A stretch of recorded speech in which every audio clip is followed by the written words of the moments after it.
La paz es el bien que las personas pueden desearse en esta vida. En estos momentos de pandemia, el hogar es el tesoro que anhelamos proteger. En Educa Conciencia, te acompañamos en esta tarea. ¡Comenzamos! Bienvenidas y bienvenidos. Soy la doctora Leticia Ramírez, formo parte del equipo Educa Conciencia y en esta cápsula te voy a explicar la importancia de la salud mental en nuestros niños y niñas. En México tenemos pocos datos científicos de la prevalencia de los trastornos mentales en la infancia, aspecto de suma importancia para una crianza sana y positiva. En este espacio te explicaré cómo identificar indicador o el miedo a morir. Muy importante, hablábamos en el programa pasado de esta comunicación que teníamos en casa, poner semáforos, poner situaciones de alerta cuando los niños tienen una situación que no es normal en esta realidad que estamos viviendo actualmente. Entonces, ¿cómo podemos ayudar a aquellos que son tutores, padres o cuidadores a estos infantes, a estos hijos o hijas que también están viviendo una situación totalmente atípica? Claro, Carlos. Es de suma relevancia que los padres, madres o cuidadores estén al tanto de la expresión de las emociones de sus hijos. No es necesario suprimirlas o minimizarlas. Es importante que los miembros de la familia expresen y acepten sus emociones. La regulación emocional de los cuidadores y los padres es un tema de gran importancia en la pandemia. Es decir, primero tenemos que estar bien nosotros para poder ayudar a los demás. Los cuidadores tienen derecho a poder buscar algún espacio de relajación y calma en los momentos en los que consideren necesario tomar un break. Los niños también deben de tener un espacio tranquilo durante y después de la pandemia. Tienen derecho a ser escuchados, a que sus emociones sean validadas y no minimizadas, y también para que los cuidadores puedan corregir, en su caso, expresiones catastróficas en los niños, como sería mi familia es mala porque no me deja salir, estoy aislado porque me porté muy mal en la escuela o voy a morir repentinamente. Desafortunadamente tocamos el tema del duelo, de ausencias. A nadie se le desea, mucho menos que sea de un padre o de un hijo. O muchas veces se conoce, es que mi tío, es que mi primo, es que mi abuelo. ¿Cómo lidiamos o cómo le explicamos a estos infantes este proceso de duelo? Esta pregunta es muy importante, Carlos, ya que los cuidadores o padres muchas veces no saben cómo explicar la muerte a un infante. Dependerá mucho de la etapa de desarrollo en la que se encuentre el niño o la niña, pero siempre es recomendable explicar la muerte como algo natural, es decir, sin mentir o inventar historias al respecto. Validar las emociones de los niños y niñas. ¿Esto te hace sentir triste? ¿Estás enojado? Entiendo que tengas miedo. Y cómo en todo este duelo poder observar el proceso que están teniendo los niños y niñas en las diferentes fases que conforman el duelo, es decir, negación, enojo, miedo, aceptación. Ayuda mucho realizar cartas de despedida o dibujos, enterrar objetos o alguna estrategia de expresión artística que al niño o a la niña le agrade usar. Cuando observamos conductas de aislamiento, falta de apetito durante más de 2 semanas y tristeza continua, debemos acudir a un profesional para trabajar el duelo. Este tema que acabas de tocar es muy importante. Son enemigos silenciosos, la tristeza, la depresión, la ansiedad. Cuando la tenemos, existe el tabú de que no le voy a decir a nadie, se me tiene que curar solo, se me quita respirando, se me quita haciendo yoga. ¿Cómo detectamos estos patrones en los niños o que inclusive puede llegarlos a pensar en el suicidio, ¿no? ¿Cómo evitamos todo este círculo malestar que puede suceder? Observando las conductas de nuestros niños y niñas. Carlos, es muy importante que los padres o cuidadores estén al pendiente, observando, monitoreando cómo están sus hijos o hijas durante la pandemia. Es necesario validar las emociones de nuestros niños o niñas y romper con creencias como la niña está amenazando con hacer esto porque está haciendo berrinche. Es necesario que nosotros podamos validar las emociones de los niños y las niñas y que podamos identificar pues algunas de las conductas de riesgo que pueden ser aislamiento, pérdida de apetito, aumento de peso, ideas suicidas, regalar pertenencias, no tener una red de apoyo como amigos o amigas, vecinos, compañeros del colegio.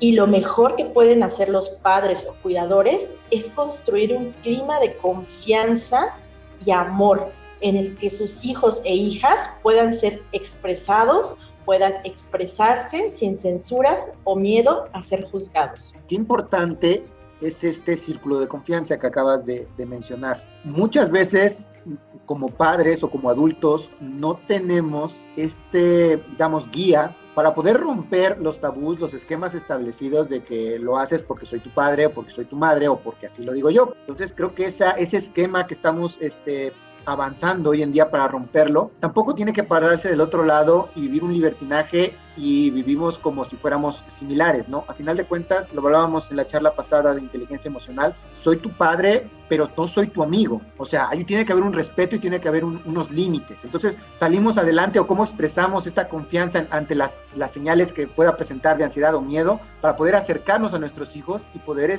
llevarlo a buen puerto. Este tema es algo crucial para poder salir adelante de cualquier crisis y en este caso de la crisis por COVID-19. Una de las señales que puedes detectar ante la ansiedad o el miedo es la continua manifestación de conductas de los niños y las niñas.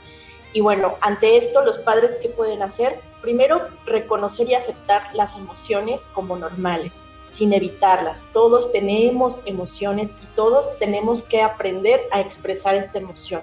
El miedo es una emoción natural y humana que nos permite, por ejemplo, huir del peligro. Entonces, por ello tenemos que tener técnicas disponibles y aprender a usar estas técnicas para después ayudar a nuestros hijos e hijas.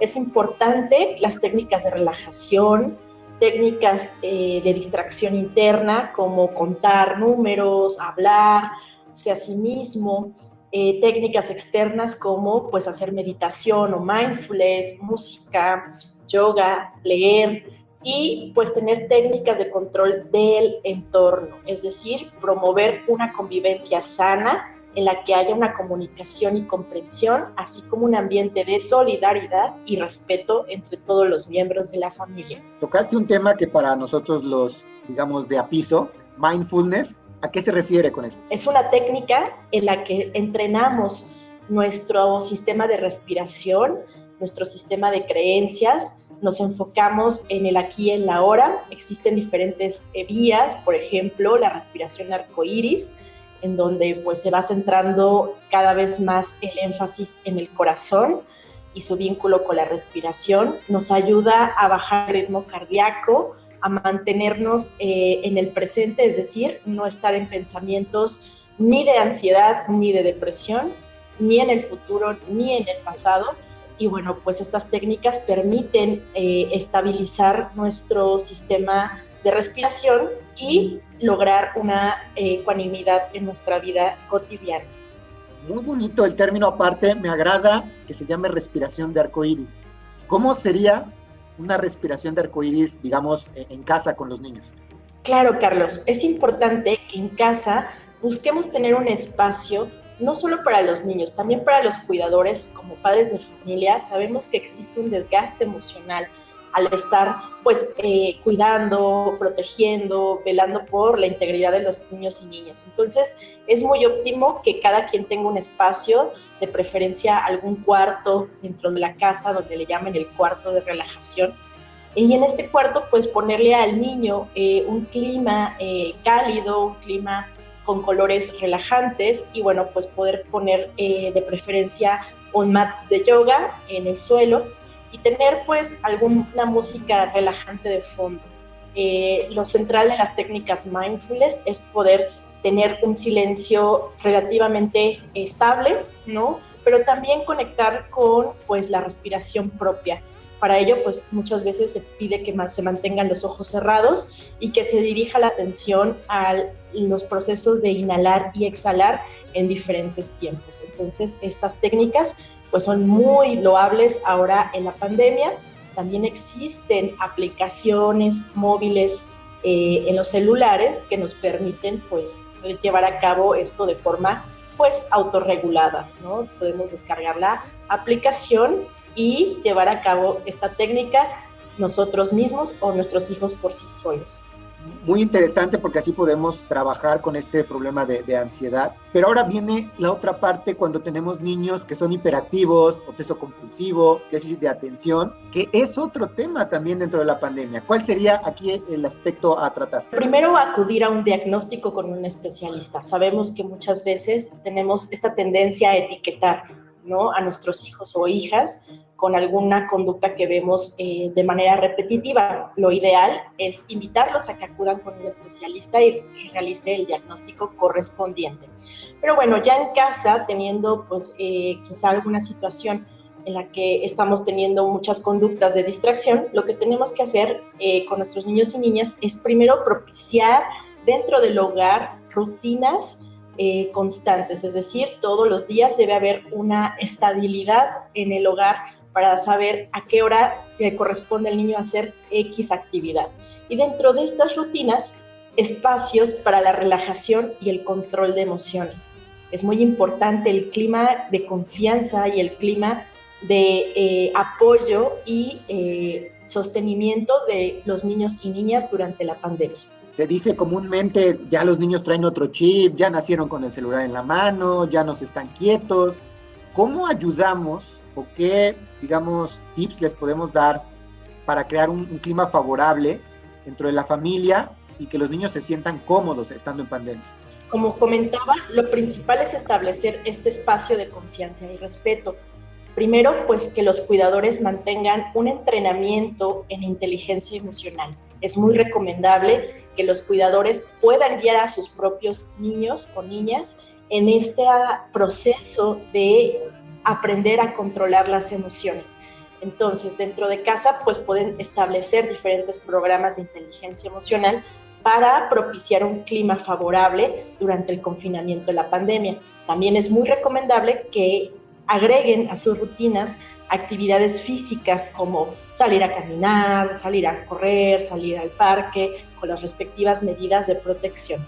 Sí, en sana distancia, porque todavía no podemos, dijeran por ahí, irnos como el caballito al monte todavía, pero sí, la sana distancia nos va a ayudar muchísimo y salir, sobre todo en horas muy temprano. ¿Qué otras técnicas positivas podemos implementar en el asunto de las tareas para que la casa pueda ser una fortaleza en el cual digo, bueno, estoy en mi casa, pero estoy bien, ¿sí? No me hace falta nada, no estoy siendo emocionalmente negativo, ¿sí? Puedo salir positivamente y dar consejos, ayudarle a mi familia y que cuenten conmigo para diferentes situaciones. Es una muy buena pregunta. La resiliencia es la capacidad que tenemos todos y todas de poder enfrentar las situaciones de crisis. Se ha documentado en diferentes investigaciones que durante el confinamiento COVID-19 la familia funge como una resiliencia o un apoyo para poder sobrellevar la crisis. Entonces, dentro de nuestros núcleos familiares es importante incorporar la crianza positiva, es decir, mantener límites y consecuencias en casa, pero sin usar la violencia verbal, física o psicológica.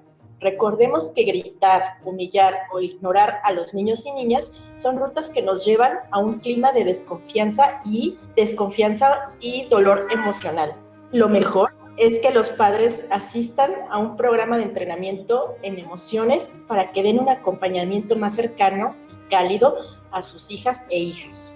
Eso que acabas de decir es muy importante porque también desafortunadamente en esta época de confinamiento los sentimientos están un poquito más propensos a salir y afecta mucho las discusiones, el no ponernos de acuerdo entre los adultos para poder qué es lo que tenemos que hacer, inclusive las obligaciones que tenemos que llevar a nuestro hogar con la ausencia de trabajo, mucho estrés, que si nos van a pagar, que si no nos van a pagar. ¿Cómo motivar o cómo hacer, mejor dicho, una guía adecuada para los padres y que se quede bien separado lo que es los temas de adultos con los temas de los niños? Porque al final de cuentas los niños están viendo cómo se están comportando sus padres y pueden afectarles emocionalmente, ¿no? ¿Cómo sería para los papás, sobre todo, dividir lo que es la actividad en casa con la actividad también de los padres. Muy buen punto, Carlos. Justo es necesario que los padres o cuidadores mantengan al margen las discusiones, por ejemplo, de relación de pareja. Es importante que si requieren discutir algún asunto vinculado con su relación,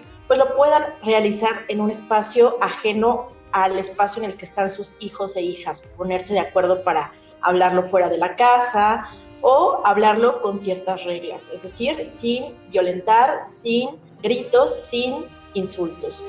Como has comentado, los niños observan todo este proceso y sus emociones se ven muy afectadas al observar las discusiones de sus padres. Es necesario que durante la pandemia pues se mantengan rutas muy claras sobre las reglas que deben llevarse en casa. Por ejemplo, si hay alguna emoción de enojo, de frustración, expresarla sin violencia. Por ejemplo, me siento muy molesta con el tráfico que hay hoy. Entonces, esto pues ya me lleva a tener el control de mis emociones y verbalizarlas. De esta manera, también le estamos enseñando a nuestros hijos e hijas a poder nombrar sus propias emociones y saber que son controlables sin tener que herir o lastimar a otro u otra.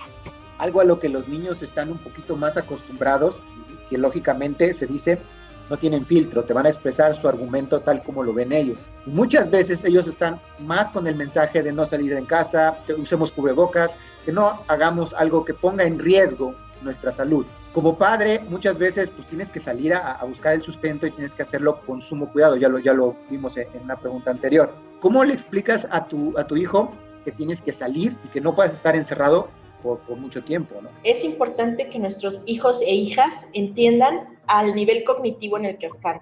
Es decir, muchas veces queremos inventar historias o crear algún cuento para explicarle alguna situación real, y esto lo mejor es decirlo de forma directa, de acuerdo a su nivel de desarrollo.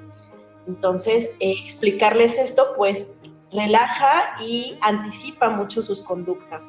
Puedes explicarle que llevas tu kit de protección, pueden explicarles pues todos los protocolos que se llevan y las horas en las que se regresarán a casa.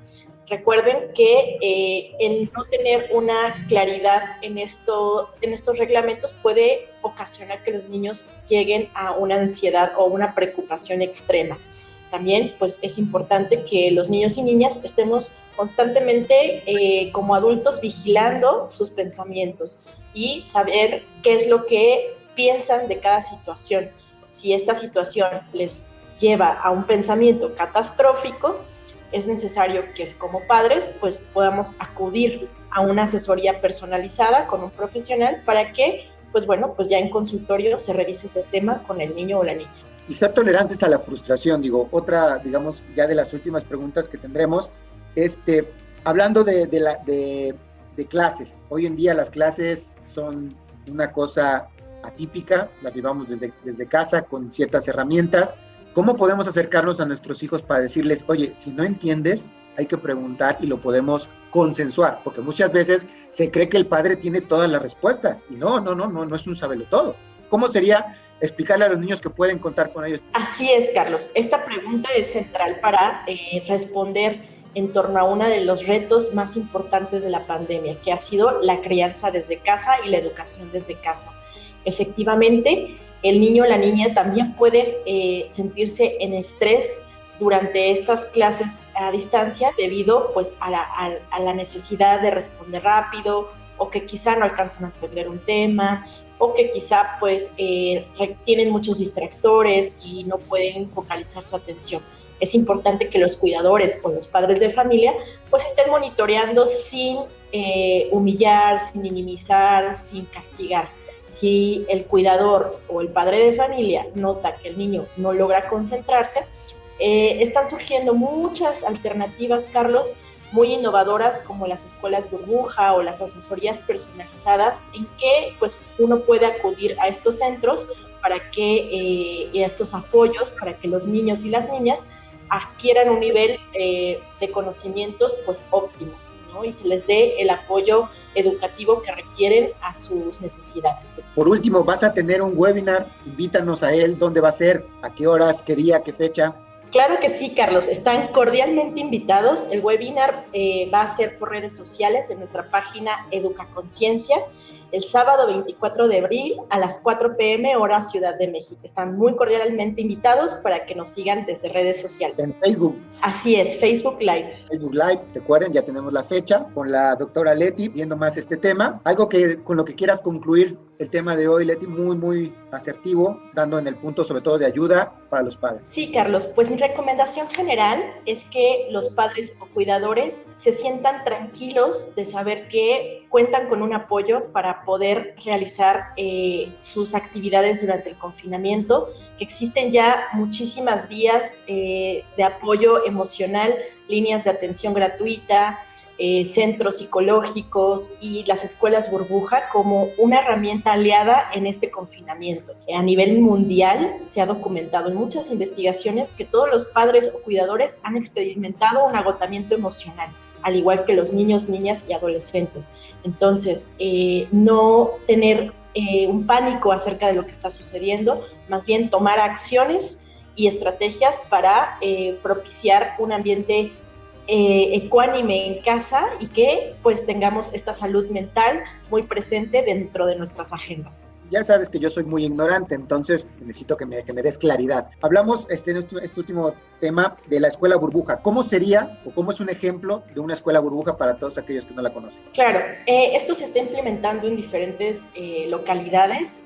Algún ejemplo está pues en Ciudad de México, donde se han visto algunos anuncios, ¿no? Por ejemplo, en parques, donde hay esta invitación, ¿no? Por parte de algunos asesores pedagógicos o psicopedagógicos o incluso psicólogos, en donde se reúnen pues un grupo de niños mínimos con condiciones de protocolo de sana distancia y protección, y a esto se le llama escuelas burbuja, es decir, escuelas pues donde están siendo apoyados los niños y las niñas, o los adolescentes también, para llevar a cabo sus actividades educativas de forma personalizada. Como dijera mi abuelita, en mis tiempos eran como que los grupos de estudio, así pequeños, reducidos. Efectivamente, Carlos. Qué bueno, ahora sí ya me queda claro.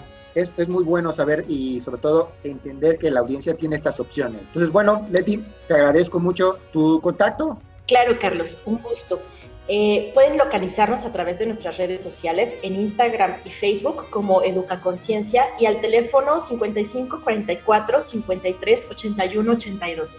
En estos canales estamos atendiendo sus peticiones y solicitudes de atención psicológica. Repetimos el teléfono, porfa, para que si no les dio tiempo de agarrarlo rápido, aquí lo podemos repetir. Claro que sí, Carlos. 55 44 53 81 82. Perfecto. Entonces, escuchas de Radio Más, ahí manden sus preguntas en las redes sociales de Educa Conciencia, en las redes sociales de Radio Más, estamos también a la orden. Y por hoy ha sido todo. Nos vemos en el siguiente tema de Educa Conciencia. Muchas gracias. En estos momentos de pandemia, el hogar es el tesoro que anhelamos proteger. Esto fue Educa Conciencia. Esperamos haberte ayudado.